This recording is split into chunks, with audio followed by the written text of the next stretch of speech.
era lo que había ocurrido aquella mañana en el templo? ¿Por qué Ismael agradecía tan efusivamente mi idea de seguir a Judas?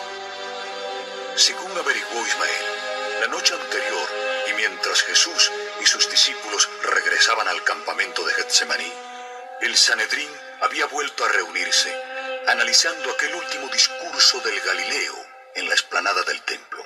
Todos, por unos u otros motivos, ratificaron las anteriores decisiones del Consejo, apremiando a Caifás para que procediera de inmediato y sin más demoras al arresto de Jesús de Nazaret. El grupo de los saduceos se mostró mucho más radical que el de los escribas y fariseos. Votaron por el asesinato del rabí. Sin embargo, los fariseos rechazaron la propuesta por considerarla muy arriesgada. Dices que en la asamblea de esta mañana se han vuelto a exponer los cargos contra el maestro. Así es, sí. Para los fariseos, los motivos son distintos a los de los saduceos. Los fariseos se basan en lo siguiente. Primero, porque temen a Jesús. Segundo, sostienen que Jesús es un infractor de la ley. Aseguran que ha violado el sábado y otras muchas ceremonias sagradas. Tercero, consideran una blasfemia que se autoproclame como hijo del divino. Y cuarto y último, se sienten ofendidos por esa última denuncia del rabí en el templo. En cuanto a los saduceos, sus deseos de ver muerto a nuestro maestro se basan en esto. Primero, temen que la creciente simpatía del pueblo por Jesús ponga en grave peligro la existencia de la nación. Los romanos, dice, no aceptarán jamás un movimiento revolucionario como el que parece predicar Jesús. Segundo, esa extraña doctrina del rabí de Galilea, pregonando la hermandad entre los hombres, les parece un insulto. Y tercero, la limpieza del templo por parte del maestro, provocando el derribo de las mesas de los cambistas y su retirada del atrio, ha colmado su paciencia, pues sus pérdidas económicas han sido muy cuantiosas. Como supongo que sabes, tanto Caifás como su suegro Anás tienen parte en el negocio de los intermediarios y cambistas. Aunque el maestro fuera el auténtico libertador de Israel, el sumo sacerdote tiene su corazón ahogado por el odio y el resentimiento, y no cejará hasta eliminarlo. Su suerte está echada. Judas el Iscariote les había dicho que después de mucho meditar, había llegado a la conclusión de que su permanencia en el grupo de Jesús había sido un error. Dijo, el maestro era solo un idealista, un soñador bien intencionado, pero no el esperado libertador de Israel. Muy cerrada ya la noche, el gigante y Marcos irrumpieron en el campamento. Jesús saludó a sus amigos, sentándose junto al fuego, tal y como tenía por costumbre. Pero la acogida no fue muy calurosa. Aquellos hombres estaban demasiado asustados y confusos. En vista de que aquellas últimas horas no estaban resultando tan íntimas y familiares como deseaba el maestro, tomando la palabra, les dijo: no debéis permitir que las grandes muchedumbres os engañen. Muy pocos permiten que la palabra de la verdad les golpee fuerte en su corazón, echando raíces de vida. Cuando los dirigentes de los judíos lleguen a un acuerdo para destruir al Hijo del Hombre, y cuando tomen una única consigna, entonces veréis a esas multitudes cómo escapan consternadas o se apartan a un lado en silencio. Entonces, cuando la adversidad y la persecución desciendan sobre vosotros, llegaréis a ver cómo otros, que pensabais que aman la verdad, os abandonan y renuncian al Evangelio.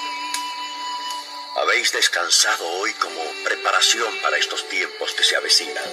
Vigilad, por tanto, y rogad para que, por la mañana, podáis estar fortalecidos para lo que se avecina. Id a dormir, hermanos míos, y conservad la paz para que nos levantemos mañana.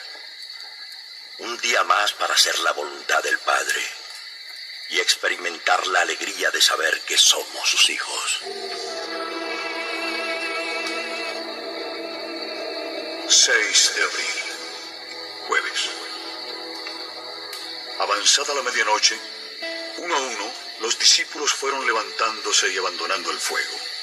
Pronto me quedé solo frente al maestro y con la fogata como único testigo, casi mudo, de la que iba a ser mi tercera y última conversación con Jesús. Sus brazos descansaban sobre las piernas, cruzadas una sobre otra. El nazareno había abierto sus manos, recogiendo el calor sobre las palmas.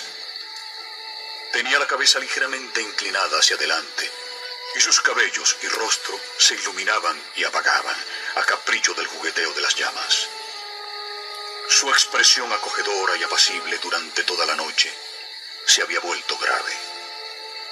De pronto, el corazón me dio un vuelco.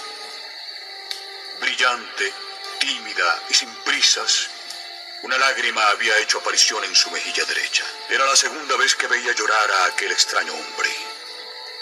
No respiré siquiera, conmovido e intrigado por aquel sereno y súbito llanto del Galileo. Jasón, no duermes. Sabes de la dureza de las próximas horas. Deberías descansar como todos los demás. Maestro, ¿por qué un hombre como tú necesita de la oración? El hombre, mientras padece su condición de mortal, busca y necesita respuestas. Y en verdad te digo que esa sed de verdad solo puede aplacarla mi Padre.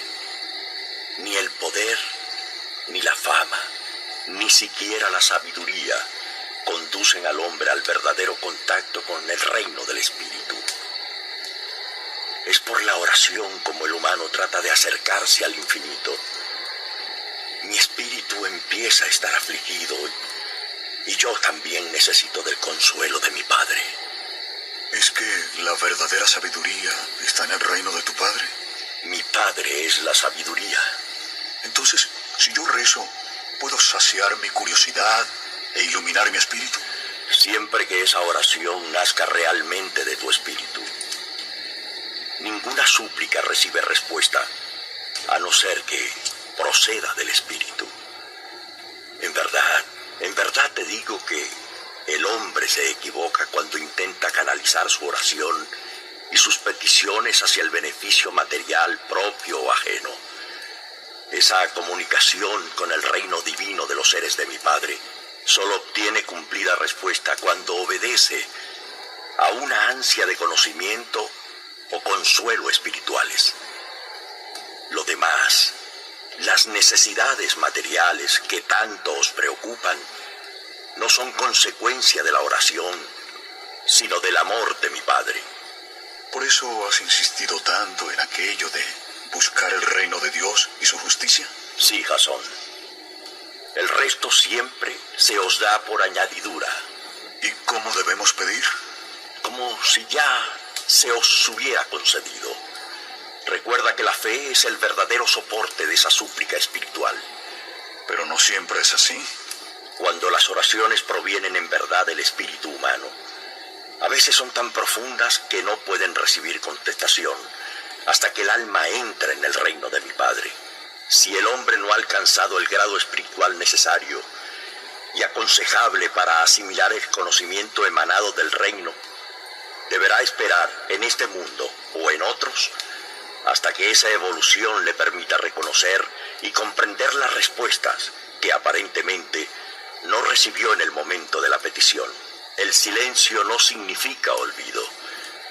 El hijo está siempre en el derecho de preguntar a sus padres, pero estos pueden demorar las respuestas a la espera de que el infante adquiera la suficiente madurez como para comprenderlas.